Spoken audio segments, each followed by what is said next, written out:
In this week's webinar, we're going to look at how we can use technology to track our students' project progress. Now, traditionally, this has been done with paper, sometimes by putting a chart up on the wall and then checking off their progress, sometimes by creating a bar graph that you can then display in the hall and raise the bar as students progress. But technology really does put all this tracking potential right on online, so we don't have to use paper, and it's instantaneous, and we can put more of the ownership back on our kids and put more of the reflection back on them. So I have a couple of goals for today's session. First off, we're going to familiarize ourselves with the resources and where we can find them. We're going to look at why I've chosen Google Forms to use for tracking student progress. We're going to look at examples of what these forms could look like, and then discuss some potential areas that we could use to track our student progress with ease. We're going to look at some shortcuts to make creating these forms a lot easier, some of which even I didn't know until last week. We're going to look at some ways to distribute the form, look at some of the data, and then we'll talk about what our next steps might be. Hopefully we'll be able to accomplish this lengthy list in a fairly short time span. So first off, in terms of getting familiar with how to find the resources, if you have not been to simmonsclassroom.com before, this is my website, my little blog site homepage, and if you click on the guides and tutorials link at the top, you'll be taken to guides.simmonsclassroom.com instead, and this is my stagnant page where I keep all of my resources as I develop them, instead of having to filter through my blog posts in order to find them. So then on the left hand side, we'll click on Technology with Eye Observation Key Strategies.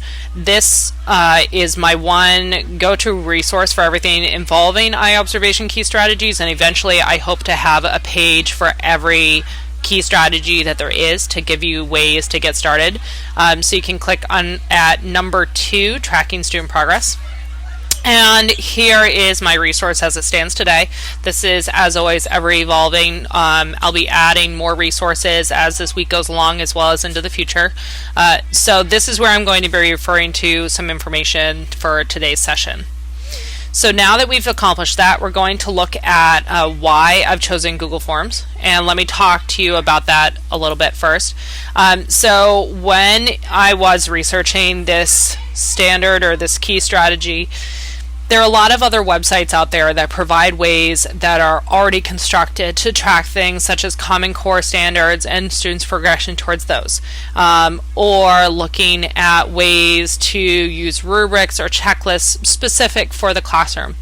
Those are great. I'm not faulting those websites, but the reason that I chose Google Forms is that I truly believe that the skills that you learn through doing Google Forms are transferable to other areas beyond simply tracking our student progress. Because those skills are transferable, we're not wasting our time learning how to use one particular tool for one particular task and then moving on. In addition to that, Google Forms are already built into our email system through Google Drive. Because of that, we don't have to pay for it as a classroom teacher. There's no added extra expense. In fact, there is no additional levels that you can buy. Some of the websites that I looked at were free to start, but then there were other features that you couldn't get to unless you paid typically a fairly hefty sum of money. So I really wanted to make sure that this was something that was going to be budget friendly, i.e. free for you. So those are my reasons or my rationales for choosing Google Forms for this session. Now we're going to look at some specific examples in terms of how this can be done. Now, some of the resources down here under my resource link have inspired these forms, and the examples that I have links in them to where I pulled that resource from. So over here on the right hand side, we're going to look at 2 today. The first one is keeping track of my learning, and the second is a student daily behavior report. So when we click on this first link, you're going to be taken to another page of my guides and tutorials site, and on this page you'll see that I have a Google form embedded on my web page. Now, to jump ahead a little bit, this is one example of how you can disseminate a form to your classes. So if you have a website or another sort of landing platform for your students online that allows you to add in HTML code, which I'll talk to you about in a little bit, then this is one example of how that can be accomplished. So for this particular example, I'm looking at standards. It's a little bit of a hodgepodge form because I've also used it for demonstrations during this week's workshop. But suffice to say, the basic premise here is we're looking for the student to understand what they're trying to learn, what the goal is, what the standard is that we're studying, and then what their progression is towards achieving that standard. So with the first one, I do have it as a drop-down menu for 9 different, I say 9 because 6.8 is not applicable to literature, but 9 different standards for ELA and literature in grade 6.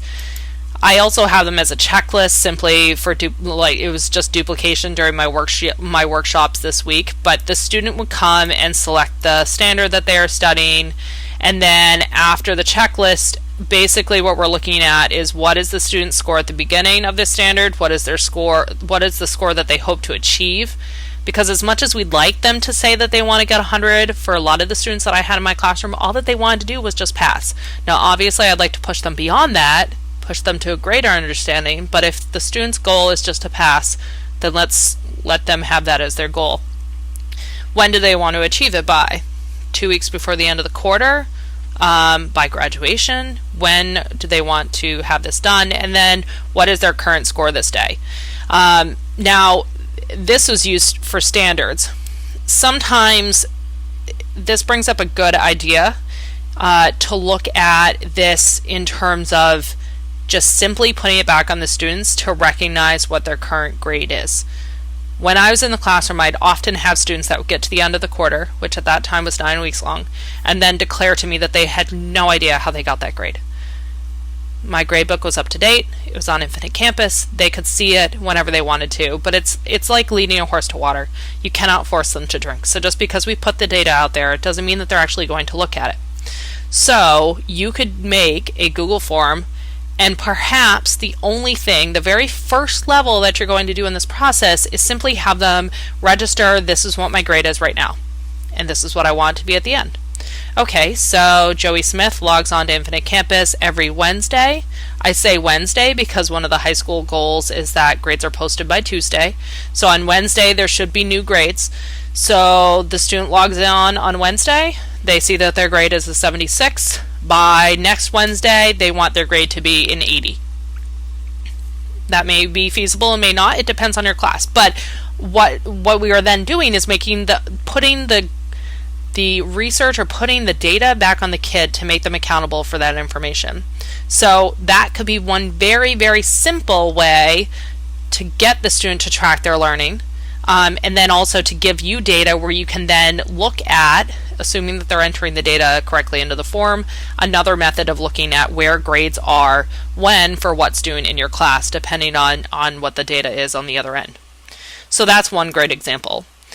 The other example that I have on here, the Student Daily Behavior Report, is taken or inspired by this RTI Teacher-Friendly Methods for Tracking Student Progress, Packet 2 from Jim Wright. It's one that I found through Google. It's a great resource. I highly recommend checking it out. I have links all over this page in order to direct you to those, but there are a lot of different examples of ways that both students and teachers can track student progress with forms. This particular form is used for tracking, as you can see from the first question, did the student get along with their classmates and use socially appropriate behaviors? And then they would rank themselves, or you would rank them depending on the instance. With this wording of the question, it would likely be you, but you could reword it to be students. So perhaps you have a classroom that is more exuberant than others, shall we say, and really what you want to do is improve that classroom climate. So maybe you have a set of questions that are looking at tracking that student behavior instead. Monday through Friday, rank them 1 through 9, whichever works for you. In the end, all these examples are just that. They're examples. You can phrase them and change them to be however that you'd like them to be, however works well for you and your students. Another example towards the bottom is looking at what their grade is or what their completion of their homework is. So maybe on Monday, getting back into the swing of things, they were not as productive. So you know what, Monday, I really only accomplished 40% of my work. Tuesday, 60%. Wednesday is my good day. Thursday is I'm doing okay, but then I really start plummeting down on Friday. Again, this is a process of putting it back onto the students for the students to take recognition of their work habits. This is also one more way that you can, should you choose to look at the data, and I do recommend that you at least look at it, It's nothing worse than doing a survey and not knowing what the results are, but look at this data and then see, perhaps, you know what, overall your class's average, they usually do better getting their work done on Wednesday and Thursday. So maybe in terms of projects, maybe you look at Wednesday and Thursday as being really good days to get work done in class. Maybe those are the days that you're going to do your big projects. Maybe Monday and Tuesday, those are a little bit higher performing, or Monday and Friday. Maybe you save those days for days where you're not going to really be pushing them to be doing a lot, but they're still learning a lot. Maybe you're using those as some more lecture-based days. Now, the other thing that I want to point out here, a chart like this can also be really useful for project completion. I've worked with a couple teachers at both the high school and the middle school who are having problems with students simply letting them know, or having a way of tracking how a class of students is doing on a project or an assignment, especially if it's long term. So on this chart, instead of having 0 through 100, and instead of having the days of the week here, let's think about Monday through Friday as being the 5 steps, or however many steps that you have towards completion of this project, in order, ideally. So if step 1 is researching this time period, and then step 2 is developing an outline for this project, and then step 3 is creating the presentation file, and step 4 is rehearsing, and step 5 is doing it, then you have all those written out on the left hand side. 0 would become not started, 20 becomes in progress, and 40 becomes completed. Ignore 60 through 100. So then when the student comes on, all they have to do is check, check, check, check, check, and then you can see clearly how they are doing. Obviously, this depends on the student being honest to fill out this form, but it also gives you a little bit of a paper trail in terms of how they're doing. So, and we like having data. We like having backup for what is going on in our classroom, and it gives us some real good data in terms of formulating how stuff works. So maybe the student, instead of taking 5 days to do a project, come day 3 of filling out this form, they've already completed all 5 steps, they're done, they're ready to go. You need to move on for the next 2 days for that student in order to keep them engaged. Or perhaps your timeline for the project was 5 days, but really your students seem to be working hard in class, they're doing everything that they need to be doing, but it's taking too long. So maybe come day 5, when they're filling out their progress check form and telling you where they are, maybe they haven't completed the last 2 steps, maybe they're still in progress, and maybe that is the class average, or maybe the majority of the class hasn't started it. Then you can talk about with yourself, does this mean that my timeline needs to be extended? Does this need to mean that my criteria changes? Or do we need to have a good conversation as a class in terms of their work ethic? Which way do you need to go? So those are the 2 examples that I have on my website, as well as some ideas on how you can use them, use forms for tracking student progress. Now, I have covered in a prior workshop last fall how to create Google Forms from scratch, and I do have those resources available on my website underneath Drive. I do have a link here for forms. So I'm not going to cover all of how to create a form in Google Drive. What I am going to look at is some good cheat sheet methods of creating those forms in the first place. So how can you do this quicker and easier? Because in the end, I'm all about saving you time. First off is to go into Create and then create a form. For those of you that are not 100% familiar, just quickly, on this screen you're going to name your form. You can choose your theme if you so choose, and then hit OK. Now, in terms of the very first cheat sheet method, you might have noticed that on some of my examples that I had over on my web page, there were very lengthy lists of information. So for example, on this one I have 10 different links. That's a lot of information to type in. Or if you scroll down in this form, there is 1 through 100. Now, if you're like me, you've made Google Forms before, and typing in 1 through 100, I would not be a fan. Not at all. So one of the tricks that I learned within the past week is actually to create a resource file for yourself in order to make all that stuff easier to do. So So in my Google Drive, I have an items to copy for form submission spreadsheet. For me, a spreadsheet works for this because that's just my style, but you can also do this technique with any website that you find or with a Google document. So on this particular spreadsheet, I have two tabs across the bottom. One is my scores 1 through 100, and then the other one is my ELA grade 6 standards. Now in terms of how to create this list here, the method that I chose was simply to put the number 1 in the first cell, and then the second cell would be equals the first cell plus 1. And if you select this cell and then drag it down with that blue dot, you'll get to the bottom, you'll get 1 to 100. Now when I was at the high school this week, another teacher taught me this technique. If you type 1 into the first cell, 2 into the second, if you select both of them, click and drag all the way to the bottom, and you'll get the same result. So either method works perfectly fine, but that saves you a lot of typing instead of 1 equals 2, enter, 3, enter, 4, enter. Very, very easy. Now the other one that I have, I went online, found the standards for ELA grade 6, copied them into the spreadsheet, formatted them so that they were all one line, so there weren't any line breaks in these cells, and that's good to go. So why is this handy? Well, say I want to take this list, this 1 through 100, I want to make a little grading form so that way the kids can provide me feedback there. So I want them to choose from a list what their grade is. So when I say choose from a list as my question type, I'm going to highlight option 1. And for me, I'm going to Command V since I'm a shortcut person, and it will paste in 1 through 100 as your choices. So then what you get is this question that will then give you all 100 answers. If I were to look at the live form 1 through 100, no need to type them in. That saves a lot of time. So if I were to use, for example, the other one that I have on here, my ELA grade 6 standards, same thing applies. Copy the cells, come over, paste them over option 1. Google is smart.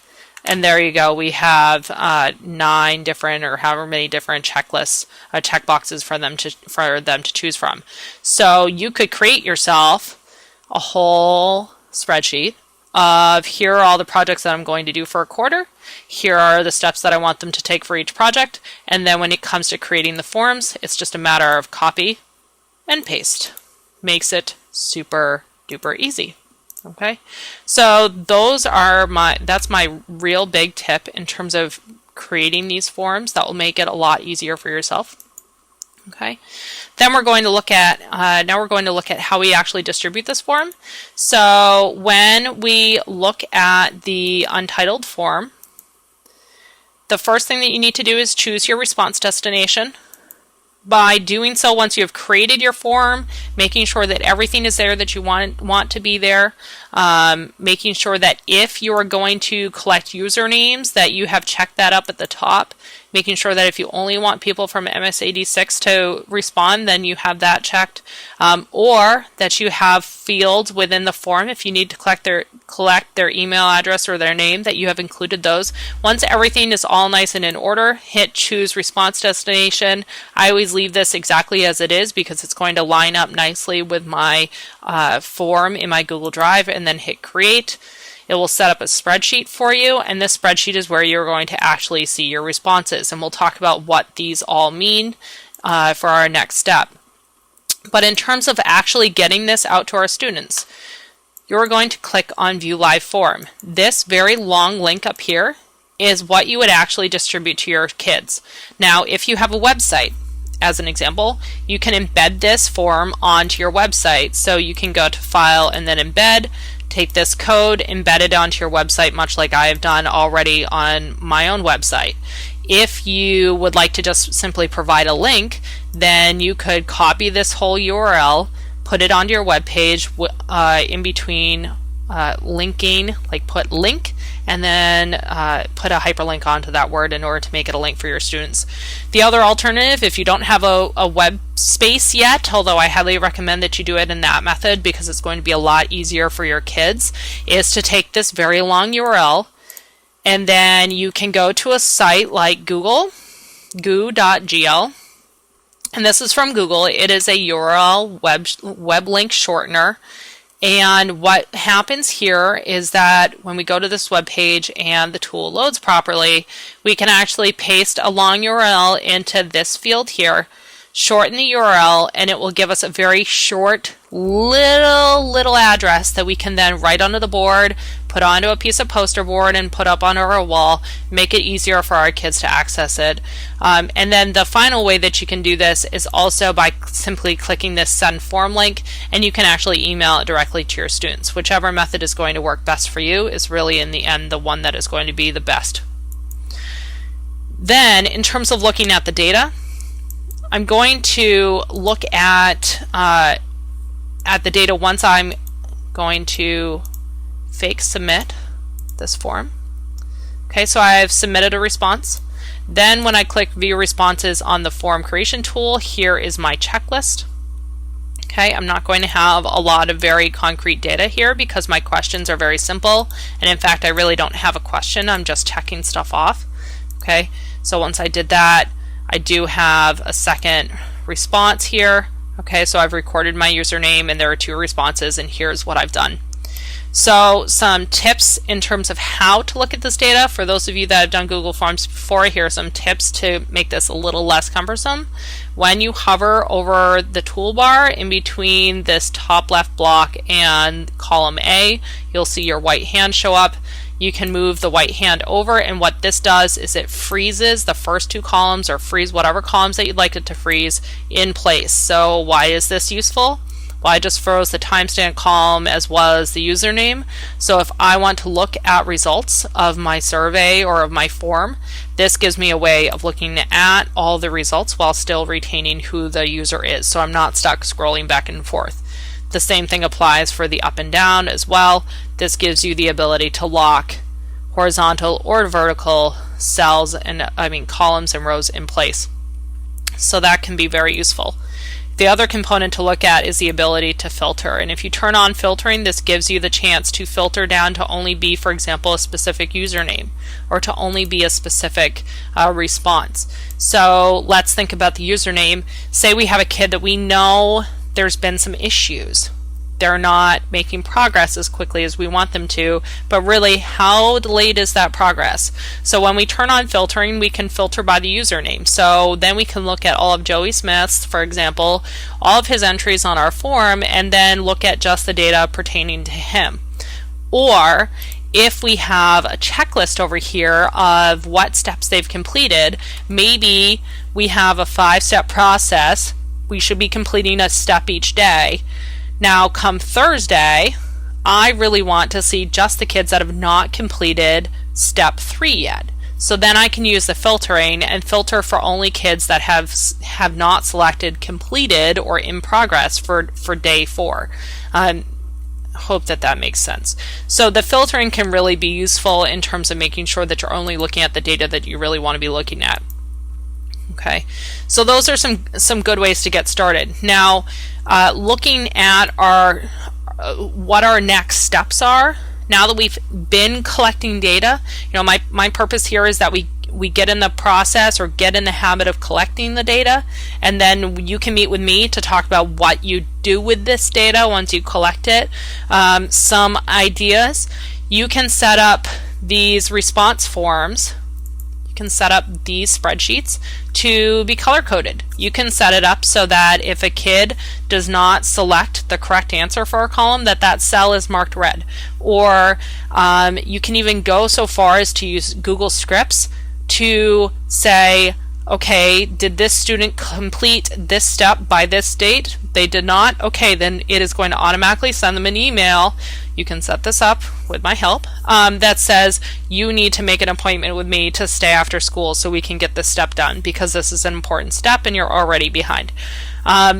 There are a wide range of things that we can do with this, and a large number of them are automated, so that way it doesn't add any work onto you. If anything, it will decrease your workload.